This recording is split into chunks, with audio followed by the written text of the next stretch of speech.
Bismillah. Assalamualaikum warahmatullahi wabarakatuh. Waalaikumsalam warahmatullahi wabarakatuh.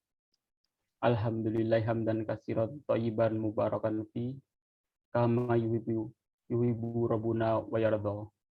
Allahumma sholli wa sallim wa barik ala nabiyina Muhammadin wa ala alihi wa sahbihi wa man tabi'ahum bi ihsani ila yaumil.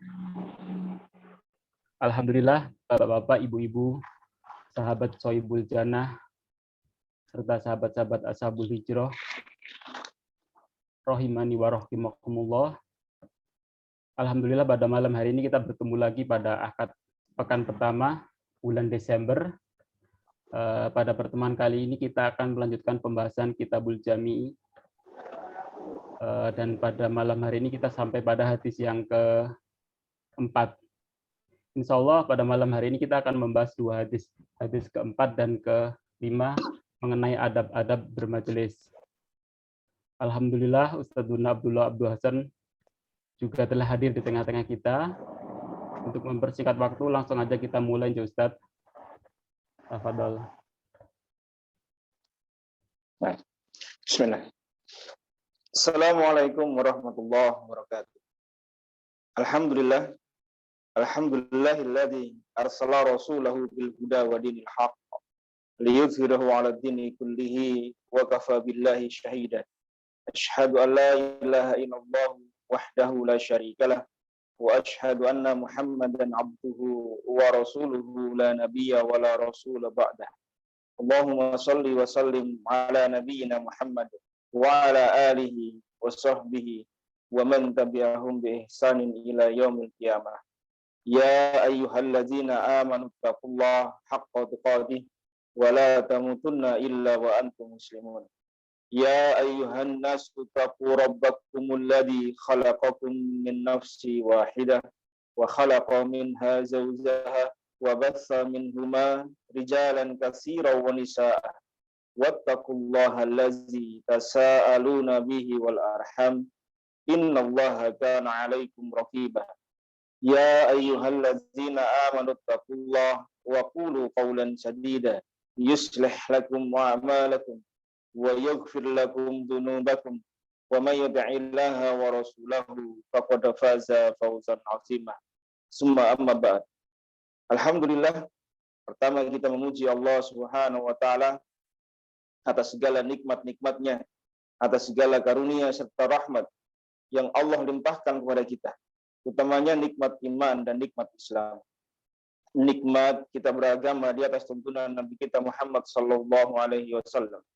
Serta nikmat Allah pertemukan kita kembali di majelis ilmu ini dalam keadaan sehat, dalam keadaan memiliki waktu luang, yang semoga Allah Subhanahu wa taala menjadikan kehadiran kita di majelis ini dengan niat ikhlas karena Allah Subhanahu wa taala.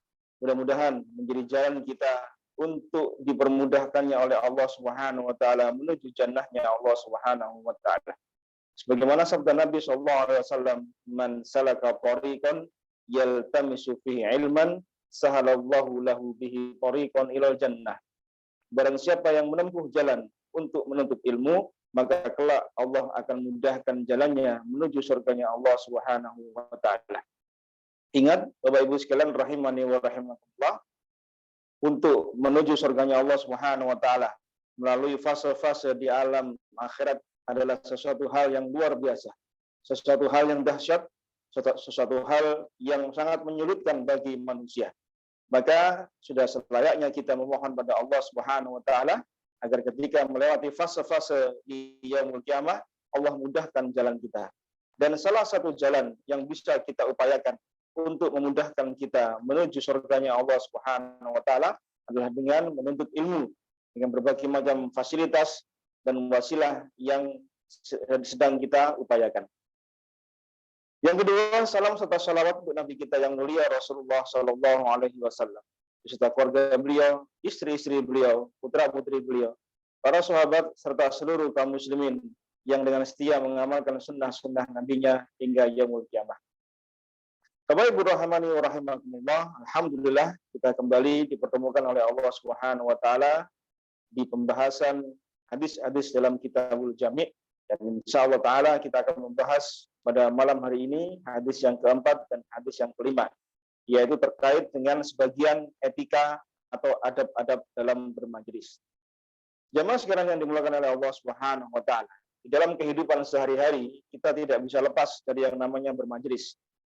Baik itu majelis kita duduk berkumpul dengan keluarga, dengan kerabat, dengan para sahabat, dengan handetolan, ya, dengan kolega kita berbincang-bincang, mungkin bertukar pikiran, atau mungkin majelis-majelis yang secara khusus membahas tentang ilmu-ilmu ad-din, yaitu yang kita sebut dengan majelis ilmu.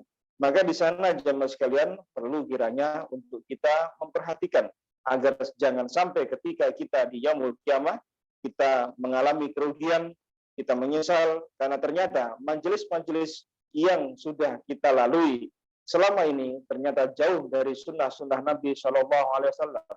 Boleh jadi majelis-majelis yang kita lalui, majelis-majelis yang telah kita ikuti, ternyata di sana ada kemungkaran, di sana ada pelanggaran-pelanggaran syariat Allah Subhanahu Wa Taala dan berbagai macam hal yang sesungguhnya itu dibenci oleh Allah dan Rasulnya. Maka sudah sebaiknya atau sudah selayaknya kita untuk memperhatikan sunnah-sunnah apa yang telah diajarkan oleh Nabi Shallallahu Alaihi Wasallam agar kita bisa mengambil manfaat dari majelis yang sedang kita ikuti. Ada banyak majelis jamaah sekalian dalam kehidupan kita sehari-hari. Maka di hadis-hadis yang akan kita bahas di malam hari ini adalah sebagian kecil dari sekian banyak adab-adab dalam bermajelis. Baik majelis ilmu secara khusus dan majelis-majelis kebaikan yang lain secara umum. Yang perlu diperhatikan kembali adalah seyogianya seorang mukmin, seorang muslim memperhatikan dirinya ketika dia akan hadir di suatu majelis. Apakah majelis itu mengandung kebaikan, mengandung kemaslahatan, atau justru sebaliknya majelis itu ada banyak keburukan-keburukan. Maka sebelum kita melangkahkan ke majelis yang akan kita tuju, maka pertimbangkan dahulu majelis apa yang akan kita datangi, majelis apa yang akan kita bentuk, majelis apa yang akan kita bicarakan, sehingga kemudian kita tidak menyesal di kemudian hari. Bapak Ibu sekalian rahimani wa rahimakumullah, kita masuk pada hadis yang keempat, sebuah hadis yang diriwayatkan oleh Imam Bukhari dan Muslim dengan redaksi dari Imam Muslim. Kata Nabi Shallallahu Alaihi Wasallam,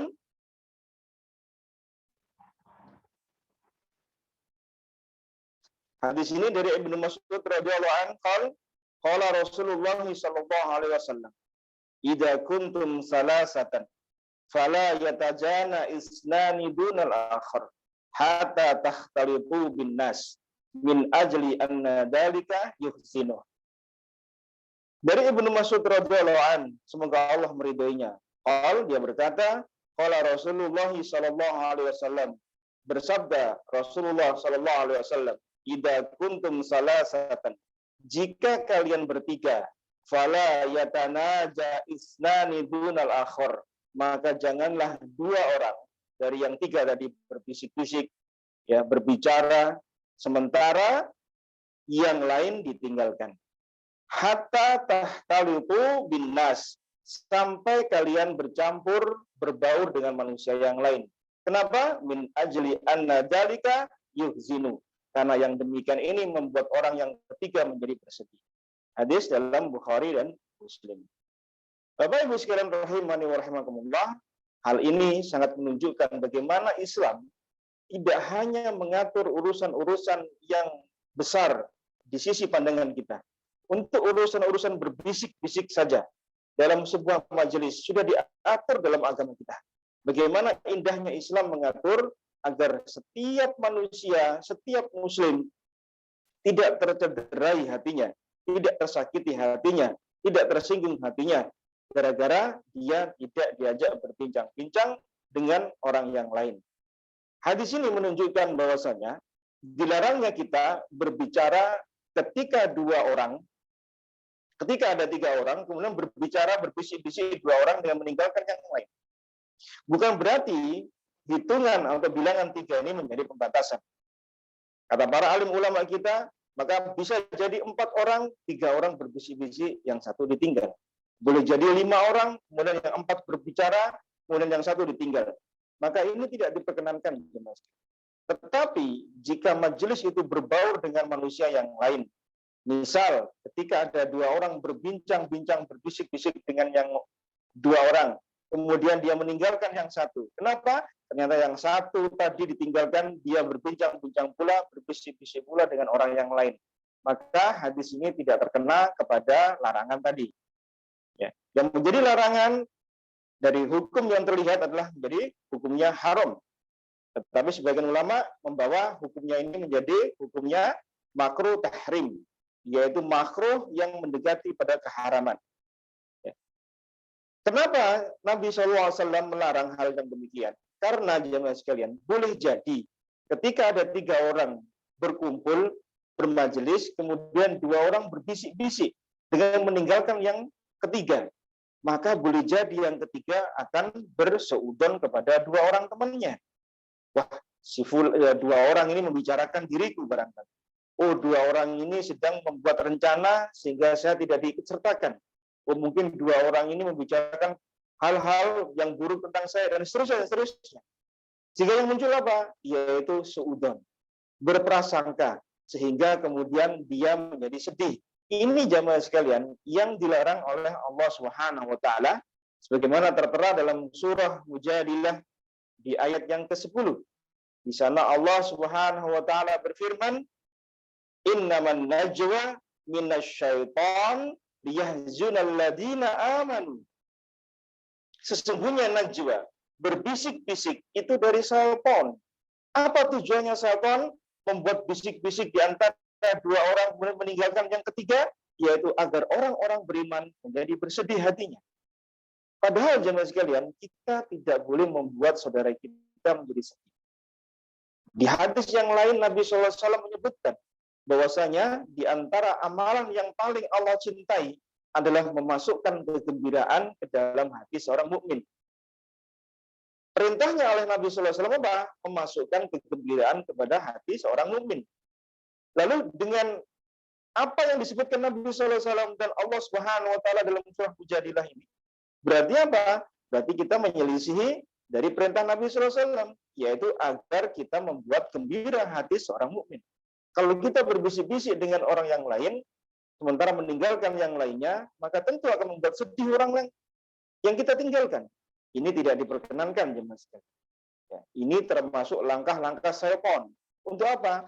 Untuk membuat perpisahan, membuat perpecahan, membuat dengki, iri, seudon di antara sesama kaum muslimin. Ya, ingat, syaitan adalah musuh utama bagi seorang muslim, dan dia adalah musuh yang nyata, serta tipu dayanya adalah lemah.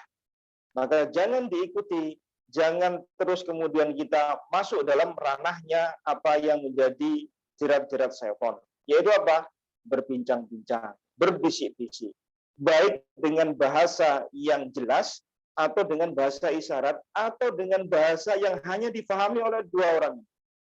Jadi 3 orang, kemudian 2 orang berbincang-bincang dengan bahasa yang satunya, yang orang ketiga tidak paham dengan bahasa ini. Maka ini pun juga masuk pada larangan hadis ini. Karena di sini disebut yang berbisik-bisik, tapi boleh jadi ya berbisiknya ini bukan dengan suara yang pelan, tapi dengan suara keras, tetapi dengan bahasa yang tidak difahami orang ketiga. Ya. Mungkin dengan bahasa bukan bahasa Indonesia, tapi kemudian orang ketiga tidak paham. Sehingga kemudian orang ketiga menduga-duga, wah jangan-jangan membicarakan saya. Jangan-jangan sedang merencanakan suatu buruk pada dirinya. Dan seterusnya, dan seterusnya. Ini jamaah sekalian yang menjadi poin pada hadis ini. Ya. Hal ini jemaah sekalian perlu kita perhatikan. Larangan Nabi SAW ini ya bukan hanya terkait dengan bahasa yang secara verbal kita ucapkan. Bahasa yang sifatnya tidak bisa difahami oleh lawannya atau yang orang ketiga, maka ini pun juga masuk pada larangan ini. Sehingga larangan ini ya masuk pada apa? Tidak hanya yang bentuknya nyata dengan gerakan tangan, bahkan yang sifatnya gestur tubuh kita, ya, attitude tubuh kita yang tidak bagus, itu menunjukkan hal yang terlarang ketika membuat saudara kita menjadi sedih. Ya, ini yang harus kita perhatikan. Ketika kita sedang bermajelis, ya, entah bermajelis di rapat, bermajelis di mungkin kalau ibu-ibu di arisan, ya, atau majelis-majelis pengajian dan seterusnya, maka ya, jangan berbincang-bincang dengan meninggalkan temannya yang lain. Kecuali ketika kita berbincang dengan teman kita, kemudian orang ketiga ini berbincang pula dengan orang keempat dan kelima dan seterusnya. Maka yang seperti ini tidak masuk pada larangan hadis tersebut. Bapak Ibu sekalian rahimani wa rahimakumullah, maka ada beberapa faedah terkait dengan hadis ini yang perlu kiranya untuk kita cermati. Yang pertama apa? Hadis ini ya mengandung larangan dari seorang muslim untuk menyakiti saudaranya, walaupun hanya dengan bahasa tubuh. Perhatikan jemaah sekalian. Menyakiti seorang muslim itu bisa jadi dengan ucapan kita. Kita berkata keras padanya, kita berkata buruk padanya. Atau dengan tangan kita melukainya, kita memukulnya, dan seterusnya, dan seterusnya. Tapi tidak hanya itu ternyata. Islam juga melarang dengan bentuk gestur tubuh kita. Berbisik-bisik, ya. Atau di lain hadis, misalnya apa? Mengedip-edipkan mata. Atau di lain ayat Allah sebutkan bagaimana orang-orang munafik itu mengedip-edipkan mata ketika orang mukmin sedang lewat. Untuk apa? Memberikan isyarat. Nah, ini bentuk keburukan. Yaitu apa? Menyakiti seorang muslim. Menyakiti seorang muslim itu dilarang dalam agama kita. Maka jangan sampai saudara kita tersakiti hatinya gara-gara gestur tubuh kita, bahasa tubuh kita menunjukkan apa? Menunjukkan tidak baik. Yang kedua apa? Faedah dari hadis ini adalah Islam adalah agama yang sangat memperhatikan perasaan seseorang. Ya. Sandarannya apa? Al-Quran dan As-Sunnah. Ya. Jadi jangan sampai kemudian kita menyakiti saudara kita. Hukumnya haram, jemaah sekalian. Karena perintahnya adalah membuat kegembiraan pada hati seorang muslim. Lihat bagaimana kemajuan era di masa sekarang. Seseorang dengan mudahnya kemudian membuat orang takut, membuat orang kaget, membuat orang boleh jadi mungkin tertawa terpingkal-pingkal di tempat lain. Ketika kita sedang membuat ulah, ya, menjahili teman kita, yang dalam bahasa kita ngeprank teman kita. Ya, kita ngeprank saudara kita misalnya, atau siapa sajalah. Kemudian dengan kita memberikan satu hal yang tidak sesuai dengan kenyataan, apa yang terjadi? Mereka ketakutan. Kadang mungkin tertawa pula. Ini tidak diperbolehkan. Ya. Di dunia barat sana ada istilah namanya April Mop. Ya, di bulan April orang-orang sono itu bikin acara untuk bikin satu hal yang mengejutkan orang lain. Ya, bikin surprise-nya luar biasa. Maka ini sangat-sangat dilarang dalam Islam. Karena apa? Ngepranknya itu membuat orang menjadi takut, menjadi orang gelisah, menjadi orang kaget dan seterusnya. Padahal tidak diperbolehkan dalam Islam seseorang itu menyakiti orang lain. Karena apa perintahnya? Membuat kegembiraan pada hati seorang muslim. Yang ketiga, faedah dari hadis ini apa? Jika mereka lebih dari 3 orang, maka diperbolehkan yang 2 orang itu berbincang dengan orang yang kedua. Jadi 2 orang berbincang-bincang, kemudian yang ketiga tidak diajak berbincang, tidak diajak berbisik-bisik, maka ini tidak mengapa. Mengapa? Karena lebih dari 3 orang, sementara orang ketiga berbincang dengan orang keempat. Mungkin berbincang dengan orang kelima dan seterusnya. Nah, yang seperti ini tidak termasuk pada larangan hadis ini. Kemudian yang keempat apa? Dalam sebuah majelis, ya perlu adab dikedepankan apa? Yaitu sopan santun, tutur kata yang baik, sehingga mudah suasana ini menjadi hangat di antara kita. Ya. Saling memberikan senyum, saling memberikan candaan. Yang candaan ini tidak berlebih-lebihan. Ingat, candaan itu bumbunya dalam pembicaraan, bumbunya dalam kehidupan kita. Ya, tidak mungkinlah hidup kita ini ya serius terus. Ya, kita berbincang dengan keluarga kita yang dibahas masalah politik, masalah ekonomi negara, masalah korupsi, seolah-olah semua isinya parlemen itu kita bawa ke rumah semua. Sehingga isinya apa? Serius terus. Jangan, ya. Dalam pembicaraan kita dengan kerabat kita, dengan keluarga kita, terkhusus dengan istri dan anak-anak kita, maka perlu dicandai. Nabi SAW bercanda dengan para istri, bercanda dengan para sahabat-sahabat Nabi SAW. Ya. Maka jangan kemudian selalu serius. Tetapi ingat, dengan sopan santun, dengan tutur kata yang baik. Nah, Islam sangat mengedepankan hal tersebut dalam bermajelis. Sehingga apa? Ketika dalam majelis tidak terjadi perselisihan. Bubar dari majelis, yang terjadi apa? Sakit hati. Bubar dari majelis, yang terjadi apa? Ya, mangkel sama temannya, tidak saling sapa, dan seterusnya, dan seterusnya. Ini tentu tidak dibenarkan. Faedah yang kelima dari hadis ini adalah yaitu larangan seseorang berbicara dengan bahasa yang tidak dimengerti oleh orang ketiga. Karena larangan ini masuk pada hadis tadi tentang berbisik-bisik orang kedua dengan meninggalkan orang ketiga. Ya. Yang seperti ini disebutkan oleh Syekh Al-Basam dan Ibnu Utsaimin rahimahullah. Ya, di sana beliau menyebutkan bahwasanya larangan dari hadis ini tidak hanya orang yang berbisik-bisik, berbincang menyendiri, kemudian meninggalkan orang ketiga, tapi pun juga berbicara dengan bahasa yang tidak dipahami orang ketiga. Ya, saya beri contoh, misalnya orang satu kedua itu orang Jawa Tengah misalnya. Sementara orang yang ketiga adalah orang dari Sumatera yang tidak paham sama sekali tentang bahasa Kromo Inggil. Kemudian orang pertama dan kedua berbincang-bincang dengan bahasa Kromo Inggil. Maka boleh jadi orang temannya yang dari Sumatera boleh jadi menduga, wah, mereka sedang membicarakan saya. Oh, mereka sedang membuat makar dengan saya. Oh, mereka sedang banyak sudut-sudut yang muncul. Maka yang seperti ini tidak diperbolehkan dan masuk pada larangan hadis tadi. Maka jika ingin berbincang, berbincanglah dengan bahasa yang dipahami oleh teman kita yang ketiga. Ya. Kemudian yang berikutnya, yang keenam, ada faedah nih, jamaah sekalian. Sebab dari larangan ini adalah membuat orang ketiga menjadi sedih. Lalu bagaimana kalau seandainya orang yang ketiga ini menter-menter saja, ya kuat mentalnya, saya nggak diajak ngobrol, nggak masalah, cuek-cuek saja, ya nggak sedih, ya biasa-biasa saja. Maka kata para ulama ini tidak termasuk pada larangan hadis ini. Kenapa? Hadis tadi ilahnya sebabnya adalah karena membuat kesedihan muncul pada orang ketiga. Nah, ini ada orang ketiga, nggak diajak ngobrol, nggak diajak bincang-bincang, diajak yang berdua berbisik-bisik sendiri, atau berbahasa dengan bahasa mereka sendiri, tapi orang ketiga ini nggak jadi masalah. Ya biasa-biasa saja dirinya. Nah, yang seperti ini, jamaah sekalian, maka tidak termasuk pada larangan hadis ini. Karena sebab dari larangan ini adalah membuat sedihnya orang ketiga, karena tidak diajak berbincang oleh orang yang pertama dan yang kedua. Kemudian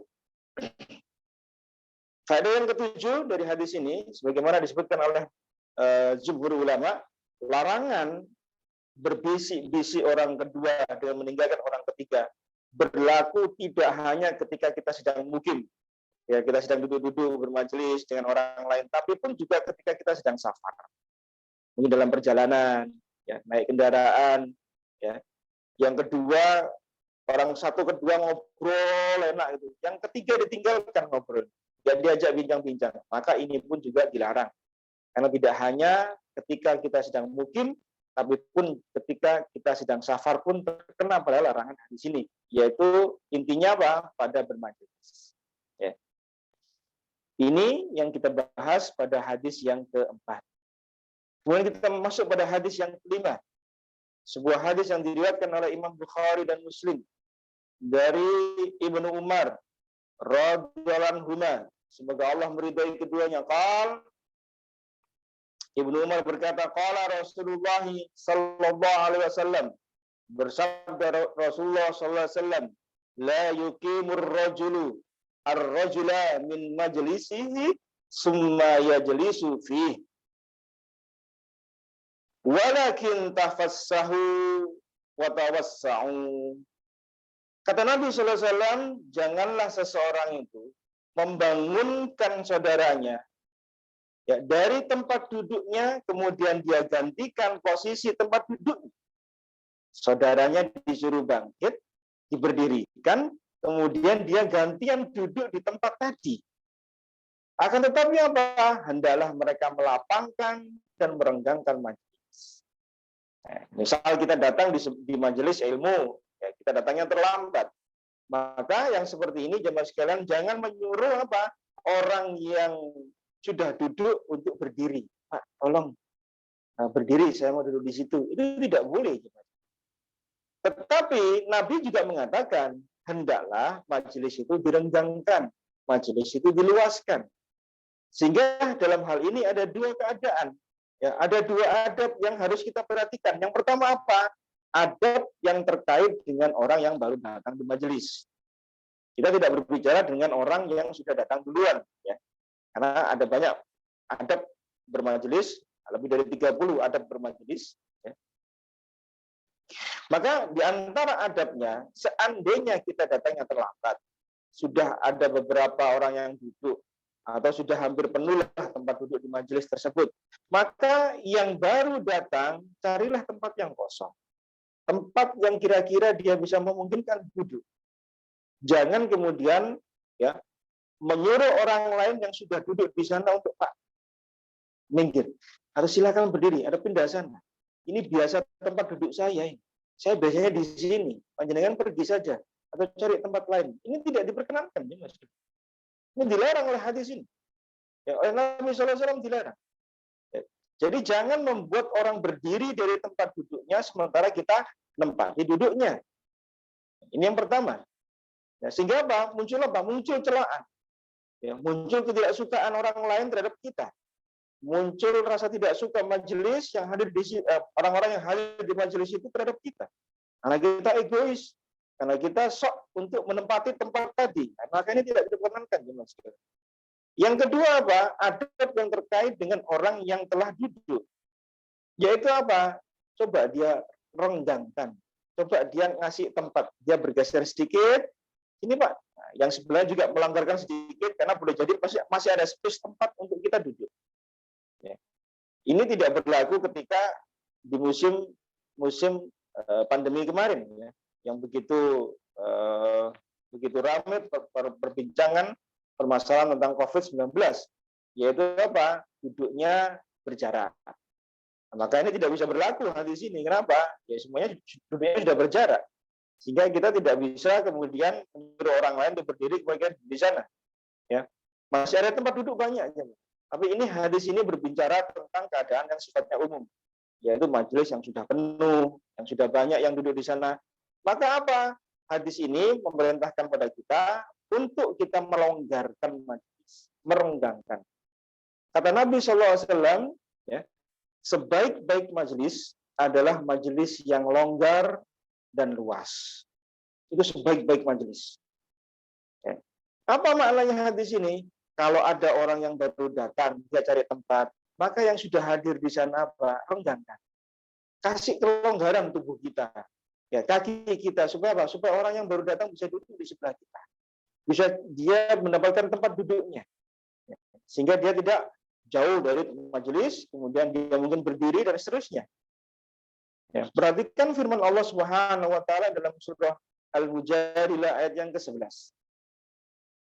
Di sana Allah Subhanahu wa taala berfirman, "Ya ayyuhalladzina amanu idza qila lakum tafassahu fil majalis fafsahu yafsahillahu lakum."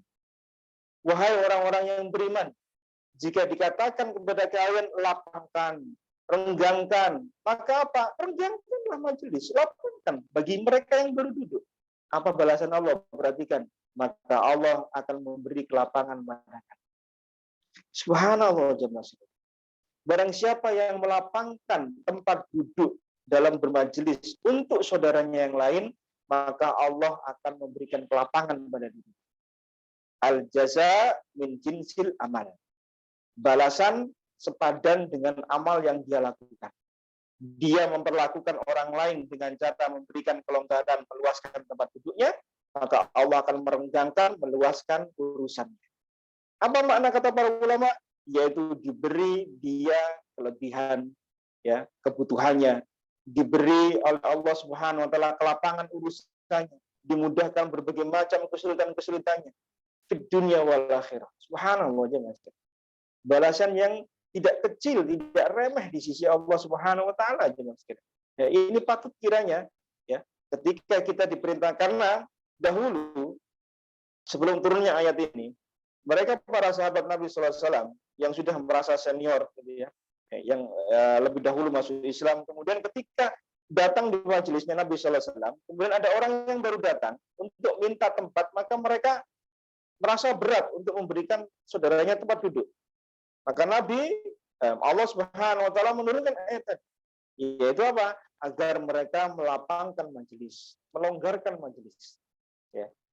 Apa kata Allah? Fafsahu, ya, yafsahillahu lakum. Maka lapangkanlah, maka Allah akan memberikan kelapangan pada kalian. Ini balasan yang tidak kecil, jangan sekiranya. Ya. Balasannya besar sekali di sisi Allah Subhanahu Wa Taala. Barang siapa yang melapangkan tempat duduk saudaranya, maka dia akan diberi kelapangan urusan-urusan kehidupannya. Ya.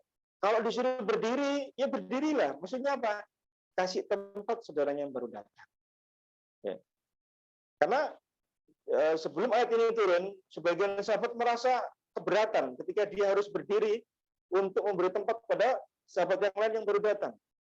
Maka Nabi memerintahkan, berdirilah, lapangkan tempat duduk untuk saudara kalian. Maka engkau akan mendapatkan kemurahan dari Allah Subhanahu Wa Taala. Engkau akan mendapatkan apa? Kelapangan dari Allah Subhanahu Wa Taala. Ya. Terkait tentang orang yang baru datang, kemudian dilarangnya kita untuk memerintahkan saudaranya untuk duduk, berdiri kemudian ditempati, maka perlu kiranya untuk kita perhatikan, seandainya ada orang ketika kita datang terlambat, kemudian ada orang berdiri, kemudian memanggil kita, Pak silakan duduk di sini, tempat duduk saya silakan. Nah, terus Bapak mau kemana? Ya saya pindah ke tempat lain, saya mau cari tempat duduk lain. Nah, yang seperti ini apa jemaah sekalian? Apakah orang yang baru datang yang diberi tempat duduk tadi menerima tawaran dari orang yang sudah duduk tadi? Maka jawabannya adalah sebagaimana asar dari Ibnu Umar radhiyallahu anhu dalam Adabul Mufrad, ya, dalam Adabul Mufrad yang ditulis yang disusun oleh Imam Bukhari. Wa kana Ibnu Umar idza qama lahu rajulun min majlisihi lam yajlis fi. Ibnu Umar jika datang terlambat di sebuah majelis, kemudian dilihat oleh orang, bah Ibnu Umar datang. Semua orang faham zaman sekarang siapa Ibnu Umar, sahabat Nabi Sallallahu Alaihi Wasallam yang faqih, ya, ulamanya para sahabat Nabi Sallallahu Alaihi Wasallam. Datang terlambat di sebuah majelis. Kemudian orang ini mengatakan, ya Ibnu Umar silakan duduk di tempat saya tak tempat berdiri. Maka apa yang dilakukan Ibnu Umar? Maka Ibnu Umar tidak mau menempati duduk orang tersebut. Ini masuk apa? Masuk pada bab warok. Masuk pada bab menjaga diri dari hal-hal yang boleh jadi ini adalah sebuah dosa. Jadi sebagai bentuk menjaga dirinya Ibnu Umar tidak aji mumpung. Mentang-mentang jadi pejabat, mentang-mentang jadi orang terkenal, menjadi orang public figure, menjadi orang berpengaruh, datang terlambat di sebuah majelis, ya. Kemudian dengan enaknya dia menyuruh orang lain berdiri, kemudian dia duduk di situ. Atau orang lain yang melihat tuh ada Pak Fulan, ya, dia seorang pejabat, dia orang terkenal, kemudian apa? Duduknya kok baru datang, kemudian dia berdiri ngasih tempat pada dirinya. Maka kalau menurut asar Ibnu Umar, maka jangan diberi. Mengapa? Karena boleh jadi sifat atau sikap yang dia lakukan dengan dia berdiri memberi tempat pada kita yang baru datang adalah karena dia sungkan pada kita. Dia tidak enak. Maka yang seperti ini jangan diterima sekali. Ya. Karena apa? Dia tidak tulus untuk memberikan tempat pada kita. Ya, karena sungkan, ya, sungkan sama kita, nggak enak kok sawangannya. Pak RT kok baru datangnya terlambat, kasih tempat, ya. Mas bosnya baru datang kok kemudian tempatnya di belakang, kemudian anak buahnya berdiri. Maka kalau melihat sikapnya Ibnu Umar, maka jangan diterima. Ya, jangan diterima. Kenapa? Ini karena orang sifatnya sungkan soalnya. Ya. Yang sifatnya sungkan seperti ini, itu dia nggak tulus. Ya. Dalam kehidupan kita sehari-hari, boleh jadi kita akan menjumpai model seperti ini. Dengan contoh penerapan yang lain. Misal, kita datang ke suatu tempat, bertemu dengan seseorang yang kita kenal, atau dia kenal dengan kita. Apa yang dilakukan dia? Orang tersebut pasti akan mengatakan, Pak, silakan mampir ke rumah saya. Apakah ini basa-basi? Atau memang kenyataannya dia ingin memampirkan kita ke rumahnya? Maka jawabannya pasti kita akan tahu. Ini adalah basa-basi. Ini adalah kebiasaan kita. Ya, sebagai pemanis bibir kita. Kok sawangannya nggak ngampir, no. Apa mampir? Padahal belum tentu. Aslinya kita ingin dihampiri sama kita. Ya, dihampiri oleh teman kita dan seterusnya. Maka yang seperti ini seandainya kita tahu, ya dia adalah orang yang mungkin basa-basi, ya sudah ditolak saja. Ya maaf, ya, lain kali dan seterusnya dan seterusnya. Ya. Nah, ini termasuk apa sahabat sekalian? Termasuk suatu hal untuk menjaga perasaan. Karena boleh jadi kehadiran kita ke rumahnya dan dia memampirkan kita, mempersilakan kita mampir itu sebagai bentuk keterpaksaan karena kepergok kita ketemu dengan kita. Karena kalau kita mampir ke rumahnya, datang ke rumahnya, boleh jadi dia akan repot. Dia akan mempersiapkan ini dan itu, sementara mungkin di rumah ada kerepotan tersendiri, ada urusan tersendiri, dan seterusnya. Oke. Maka jemaah sekalian, ada sebuah kaidah yang disebutkan oleh Syekh Muhammad SAW rahimahullah. Berdasarkan hadis Nabi SAW dalam Sunan Abu Dawud, kata beliau, ahaqqun nasi biha man sabaqa ilaiha. Yang lebih berhak mendapatkan adalah yang lebih dulu meraih. Berdasarkan hadis yang diriwayatkan oleh Imam Abu Dawud, kata Nabi sallallahu alaihi wasallam, man sabaqa ila ma lam yasbiq ilaihi muslimun fahuwa haqqu bih. Barang siapa yang terlebih dahulu mendapatkan sesuatu, maka dialah yang berhak terhadapnya. Kalau ada orang sudah duduk di situ, maka jangan suruh dia berdiri. Kenapa? Karena dia lebih dulu berhak. Karena dia lebih dulu untuk duduk di sana, maka dia yang berhak. Jangan diusir dari tempat duduknya. Ya. Barang siapa yang mendapatkan sesuatu terlebih dahulu, dalam hadis yang lain yang sifatnya mubah, maka dia lebih berhak mendapatkan. Dia lebih dulu datang, maka jangan kita ambil tempat duduknya. Tapi apa yang terjadi, jemaah sekalian? Di masyarakat kita terkadang ya, orangnya datangnya nanti belakang, tapi sejadahnya sudah ada di soft yang paling depan. Ketika ada orang datang, loh mana yang punya soft, yang punya tempat duduk mana? Tidak ada Pak, belum datang, tapi sejadahnya sudah datang. Ya, atau tandanya sudah datang, sorbannya barangkali dihamparkan di soft di awal. Maka ini tidak diperkenankan, jemaah. Ya, kecuali memang dia datang lebih awal. Ya, makanya apa? Kaidah tadi disebutkan oleh Simon, ahaqqun nasi biha man sabaqa ilaiha. Yang lebih berhak mendapatkan adalah yang lebih dulu untuk meraih. Dia sudah dapat tempat duduk di tempat tadi, maka jangan suruh dia pindah. Pak, itu tempat sandal saya. Saya biasa kalau taklim, kalau saya pengajian itu duduknya di sana. Karena tempat paling strategis untuk sandar.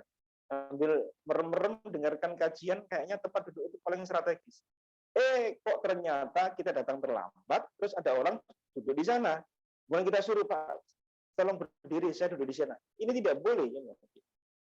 Walaupun kita adalah pengurus masjid, walaupun kita mungkin takmirnya di sana, sudah biasa masuk keluar masuk ngurus masjid, maka ini tidak diperkenankan. Ya, dilarang oleh hadis ini, ya, berdasarkan hadis Rasulullah SAW yang kita bahas di poin yang di hadis yang ke-5 tadi. Apa sih penerapan dari kaidah yang disebutkan oleh Syekh Muhammad SAW rahimahullah, yaitu dan siapa yang datang, yang berhak mendapatkannya adalah dia yang berhak meraihnya. Ya, yang berhak meraihnya adalah orang yang lebih dulu mendapatkan. Jika ada anak kecil datang di saf pertama, bukan di belakang imam ya, tapi di saf-saf awal, ya, maka jangan dipindahkan dirinya dari saf di awal. Ya. Kalau anak ini sudah memayyiz, sudah tahu, sudah bisa membedakan mana yang baik, mana yang benar. Ya, belum balik, tapi dia sudah bisa membedakan mana yang baik dan benar. Ditambah mungkin dia bacaannya bagus dibanding dengan orang-orang dewasa yang lain. Maka ketika dia datang awal karena lebih dulu daripada kita, maka jangan disuruh pindah, jangan digeser dari soft yang berikutnya, jangan dipindah ke soft yang kedua. Nah, perkara ini jamaah sekalian muncul dua pendapat, khilaf di kalangan ulama. Bagaimana mensikapi jika ada anak-anak ada di saf awal, di saf pertama. Sebagian ulama berpendapat bolehnya memindahkan mereka ke saf di belakangnya. Sebagian berpendapat, bagaimana Syekh bin Baz, Syekh Utsaimin rahimahullah, mereka berpendapat jangan dipindah. Kenapa? Berdasarkan kaidah tadi, siapa yang lebih dulu datang, ya dialah yang berhak tempatnya. Asalkan jangan di belakangnya imam persis. Karena orang-orang yang di belakangnya imam dan di sekitarnya, kata Nabi SAW, maka carilah orang-orang yang dewasa, yang berakal, yang dia faham agama. Maka silahkan menempati soft-soft di sekitaran imam. Nah, hadis ini pun, kata para alim ulama, dijelaskan, ini untuk memberikan motivasi pada orang-orang yang dewasa, agar mereka bersegera datang di majelis, bersegera datang di soft-soft, sholat, dan dia menempati soft-soft awal. Jangan sampai kemudian ya menyalahkan anak-anak karena anak-anak ternyata lebih rajin daripada bapak-bapaknya. Kemudian anak-anak ada di saf awal ya, yang tidak di belakangnya persis imam. Kemudian bapaknya merasa loh, ini kok anak-anak ada di saf awal. Mikir. Ini kata kaidah tadi, kata saya rahimahullah tidak diperkenankan untuk dipindahkan. Ya. Apalagi mereka adalah anak-anak yang mungkin menghafal Al-Qur'an, bacaannya mungkin boleh jadi lebih bagus daripada kita. Maka ini tidak diperkenankan. Walaupun sebagian ulama berpendapat bolehnya memindahkan mereka. Allahu a'lam. Yang kedua, jemaah sekalian, ya tidak bolehnya kita ya menyengaja untuk menempati satu blok tempat tertentu karena kita biasa di sana, walaupun kita datangnya terlambat atau menyengaja untuk terlambat. Ya. Maka ini tidak diperbolehkan. Ya, tidak diperbolehkan. Maka apa? Jika kita mensikapi seseorang berdasarkan apa yang menjadi kebaikan-kebaikan untuk mereka, maka Allah akan memberikan kebaikan pula untuk kita. Kita memberikan kelonggaran pada saudara kita untuk duduk, karena dia mungkin bingung cari tempat, wah majelisnya sudah penuh, saya nggak ada tempat duduk, gimana? Ada orang kemudian bergeser sedikit, sini Pak, dekat saya, masih ada tempat. Maka mudah-mudahan Allah Subhanahu wa taala membalas dengan kelapangan kehidupannya di dunia wal akhirah. Al jaza min jinsil amal. Balasan sepadan dengan amal yang dia lakukan. Imam Ibnu Qayyim rahimahullah pernah mengatakan, "Wa man amala khalqahu bi sifatin amalahu Allah taala bi tilka safah bi ainiha fid dunya wal akhirah." Barang siapa yang mensikapi makhluk orang lain dengan suatu sikap tertentu, maka Allah akan menyikapinya, membalasnya dengan sikap tersebut fit dunya wal akhir. Orang memberikan kelapangan tempat duduk pada saudaranya, maka Allah akan melapangkan urusannya, kehidupannya fit dunya wal akhir. Balasan Allah sama dengan apa yang dia lakukan untuk saudaranya di dunia. Barang siapa yang memberi makan, maka Allah akan memberinya makan di yaumul kiamah ketika dia membutuhkan makan. Barang siapa memberikan pakaian, maka Allah akan memberikan pakaian di yaumul kiamah. Begitu seterusnya. Hadis dalam Sahih Muslim menyebutkan demikian. Demikian jemaah sekalian rahimani wa rahimakumullah. Dua hadis yang terkait dengan sebagian dari adab-adab bermajlis. Kalau kita berbicara tentang adab bermajelis secara khusus, maka di sana ada banyak hampir 30-an lebih adab-adab bermajelis. Kita ringkas menjadi sekitar 30 adab-adab bermajelis yang mudah-mudahan sebagian yang kita bahas di dua poin ini, di hadis yang keempat dan kelima, mudah-mudahan menjadi ilmu yang bermanfaat untuk kita dan kiranya cukup untuk mewakili sebagian dari adab-adab bermajelis yang disebutkan oleh Nabi Sallallahu Alaihi Wasallam. Nah,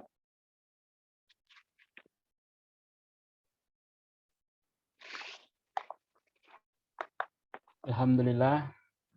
Jazakallahu khairan Ustaz Abu Abdullah Hasan. Untuk bapak-bapak atau ibu-ibu jika ada pertanyaan dapat disampaikan melalui kolom chat. Silakan. Insya Allah akan dijawab oleh Ustaz.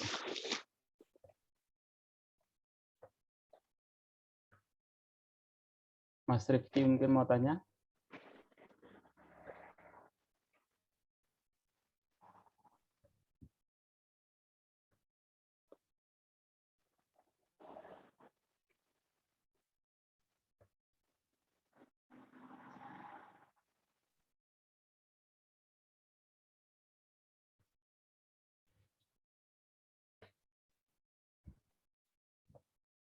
Eh, saya awali dengan pertanyaan dari saya pribadi, Ustadz. Iya, betul. Kadang kita muncul futur istilahnya. Ya, karena faktor dari luar, akhirnya muncullah perasaan futur. Nah, gimana Ustadz untuk cara menanggulangi perasaan seperti itu? Masya Allah.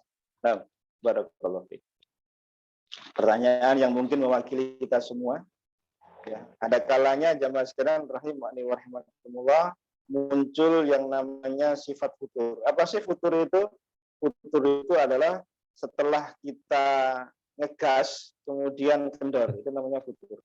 Setelah awalnya kita itu kenceng kemudian menjadi lambat, itu namanya futur. Sering datang ke majelis taklim kemudian dengan kesibukan dunia, kesibukan ngurus keluarga, pekerjaan dan seterusnya, boleh jadi kemudian muncul apa? Sedikit demi sedikit majelis taklim yang awalnya kita datang mungkin sepekan 3 kali berkurang jadi 2 kali sepekan. Berkurang lagi menjadi sepekan sekali. Berkurang lagi menjadi sebulan sekali. Nah, ini termasuk futur. Nah, apalagi di era-era musim pandemi kemarin, yang lama kita tidak hadir di majelis ilmu, atau tidak hadir di masjid, kemudian sudah mulai ada kelonggaran untuk bisa hadir di majelis ilmu dan di masjid, kemudian masih rasa-rasen, bahasa kita rasa-rasen, masih futur. Nah, perlu kiranya ada beberapa tips yang sempat saya catat dari perihal tentang futur. Sebenarnya ini bisa jadi kajian tersendiri, masalah futur, mengobati futur. Tapi tidak apa-apa, kita singgung sedikit di sini. Nah, kita singgung sedikit di sini. Yang pertama apa? Yang perlu kiranya untuk kita tanamkan pada diri kita, yaitu bertemanlah dengan orang-orang yang soleh. Karena kalau kita berteman dengan bukan orang-orang yang soleh, pas kita futur, bukannya mereka bisa menaikkan semangat kita, tapi justru ingin menjatuhkan kita lagi. Ya. Coba kalau kita berikan ilustrasi. Kalau kita terbiasa berkumpul dengan teman-teman yang rajin sholat, rajin baca Quran, rajin majelis taklim, pas kita nggak hadir di majelis itu, pasti kita kan dicari. Mana si fulan, kok nggak kelihatan. Samperinlah kita, diajaklah kita. Ini yang membangkitkan semangat kita. Coba kalau kita berteman dengan bukan teman-teman seperti itu tipenya. Kita nggak hadir di majelis taklim, kita nggak sholat jamaah, kita nggak baca Quran, kita nggak infak, nggak rajin. Mereka apa? Cuek-cuek saja. Mungkin malah seneng. Alhamdulillah. Kamu harus balik mana? Saya kumpul-kumpul mana? Ini dia kok sering ngaji ya, nggak tahu ketok. Loh, malah digitukan. Maka apa? Cari teman-teman yang soleh, yang bisa membangkitkan semangat kita. Ya. Yang kedua apa? Bukan yakini. Fahami betul futur itu penyakit berbahaya. Di rumah sakit manapun tidak ada penyakit dalam spesialis bahas futur, nggak ada. Ya, dokter mempelajari penyakit dalam terkait futur nggak ada. Maka apa? Kita harus tahu futur itu penyakitnya orang-orang munafik. Ya. Futur lemah dalam bersemangat beribadah, lemah dalam melakukan kebaikan-kebaikan, itu penyakitnya orang munafik. Nah, kalau kita paham, ini penyakit orang munafik, maka segera bangkit. Maka insya Allah akan segera bangkit. Tapi kalau kita tidak menyadari ini penyakit berbahaya, ya kita akan terlena terus. Ibaratnya orang turun 10 trap. Kemudian kita mau naik, kan berat. Tapi kalau kita turun cuma 1, 2, 3, naik lagi masih mudah. Ada tingkat yang kedua, ada tingkat lagi 1. Tapi kalau turunnya terlalu lama, kita sering mengalami seperti itu. Maka kata Nabi Sallallahu Alaihi Wasallam, al-imanu yazidu wa yanqus. Sebagaimana Imam Bukhari membuat bab dalam Sahih Bukhari-nya, dia membuat bab tentang iman itu bisa naik, bisa turun. Naik dengan apa? Bita'atillah, dengan taat pada Allah. Turunnya dengan apa? Bimaksiatillah, dengan maksiat pada Allah Subhanahu wa taala. Jadi sejatinya ketika kita sedang futur, yakini ini penyakit bahaya yang efeknya, sebabnya dari apa? Karena ada dosa yang kita lakukan. Nah, coba ditelisik. Apa yang sudah saya lakukan dari dosa-dosa itu? Hingga kemudian kita urai satu persatu. Maka insya Allah kita akan segera mentas dari futur tadi. Nah, jadi kalau sedang futur, jangan diperturutkan, jangan diikuti. Ibarat tadi saya contohkan, turunnya 10 tangga, turun semakin turun. Nanti mau naik itu lebih berat. Lama nggak ke majelis ilmu, lama nggak ke masjid jamaah, masuk masjid, masuk majelis ilmu, seolah-olah semua mata yang ada di sana memandang kita. Karena apa? Lama kita nggak datang di sana, sehingga menjadi asing. Itu kan sering kita alami. Maka apa? Segera bangkit, jangan diperturutkan. Wah, berat Ustaz, ya dilawan. Namanya penyakit setan. Futur itu jerat-jeratnya setan, maka jangan diperturutkan. Ya, itu beberapa tips yang mungkin bisa diamalkan selain tips-tips yang Allah alam. Adakah doanya Ustaz, misalnya kita doa-doa khusus Doanya meningkatkan keimanan? Insya Allah ada. Bentar, saya carikan. Ada di dalam sebentar. Di Sahih Bukhari hadis nomor 6363. Saya pakai penomoran di aplikasi 9 buku sita itu. Nomornya ada di sana. Karena kalau di buku kitab terjemah kadang nomornya berbeda. Jadi saya pakai yang di aplikasi karena mudah untuk saya sambungkan dengan HP saya, dengan gadget saya. Di Bukhari nomor 6363 nanti bisa dicari. Di sana ada doa dari Nabi SAW dari Anas bin Malik radhiyallahu anhu. Apa doanya? Allahumma inni a'udzubika minal hammi wal hasad wal ajzi wal kasal wal bukhli wal jubn wa dhala'id daini wa ghalabatir rijal. Allahumma inni a'udzubika minal hammi wal hazan. Ya Allah, sesungguhnya aku berlindung kepadamu dari apa? Keraguan dan kesedihan. Ragu dengan apa yang akan datang. Saya mau berbuat ini ada keraguan. Saya mau berbuat usaha ini ada keraguan. Jangan-jangan nanti bangkrut, jangan-jangan nanti gagal. Dan berlindung dari kesedihan. Apa-apa yang sudah lewat. Apa yang sudah lewat kita nggak akan bisa putar kembali. Wah, saya sedih. Kenapa dulu nggak ngaji sejak kecil sampai sekarang yo masih ikro belum sudah selesai misalnya gitu. Nggak usah disedih. Ya, itu perangkapnya setan untuk membuat kita semakin sedih. Kenapa dulu kok nggak bina begini? Buat sedih nggak boleh. Kemudian apa kata Nabi SAW berikutnya? Wal ajzi wal kasali. Nabi berlindung dari lemah dan kemalasan.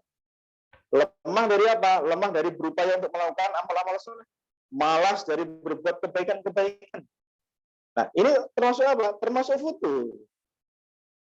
Ya, lemah dalam beramal, malas dalam beramal.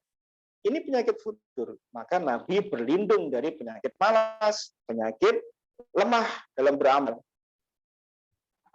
Wal bukhli wal jubni.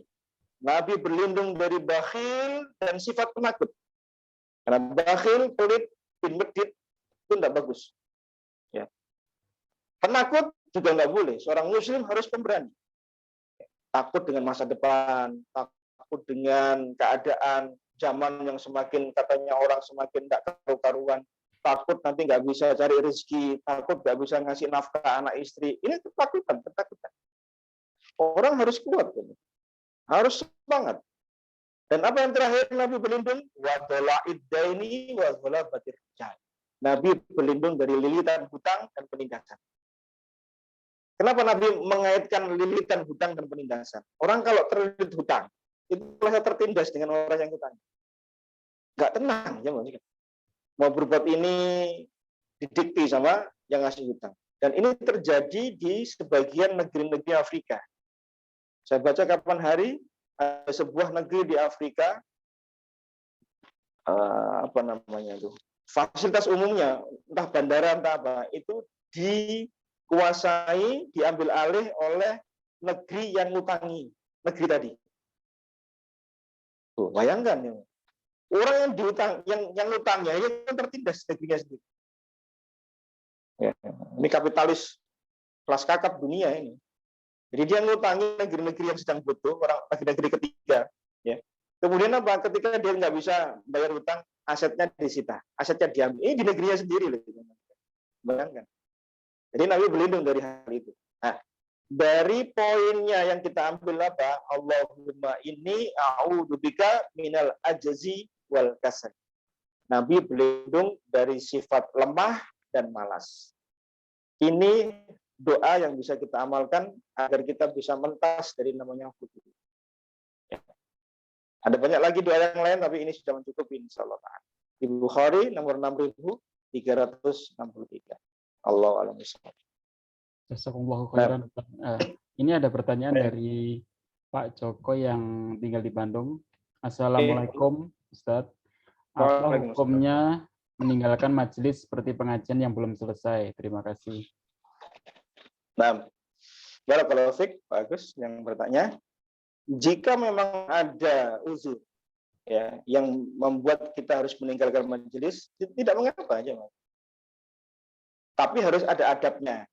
Sebagaimana ketika kita masuk di awal majelis kita memberikan salam, maka ketika keluar majelis pun juga demikian. Mengucapkan salam kepada yang hadir, yang menjawab mungkin yang ada di sekitarnya saja. Kemudian sambil mengangkat tangan, seandainya majelis ini luas, minta izin kepada ustadznya, minta izin kepada gurunya, minta izin pada kiainya, ya, pada ulamanya yang memberikan mau'idhah asyara di sana, minta izin mau pulang. Makanya tidak mengapa insyaallah. Ya, dengan catatan izinnya dia pulang karena urusan-urusan yang urgen, ya, atau urusan-urusan yang menjadi uzur bagi dirinya. Ya, mungkin dia sedang sakit, tidak nyaman di majelis itu dan seterusnya, maka insya Allah tidak mengapa.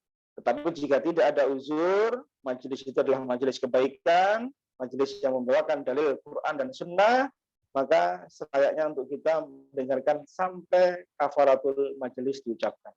Sehingga mudah-mudahan kita mendapatkan keberkahan dari majelis tersebut. Allahu a'lam.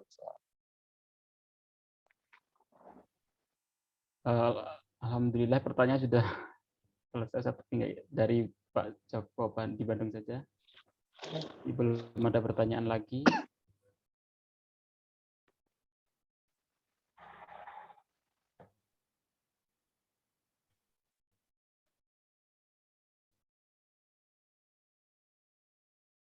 Mungkin sudah paham Ustaz kajian malam ini, jadi sudah tidak ada pertanyaan lagi.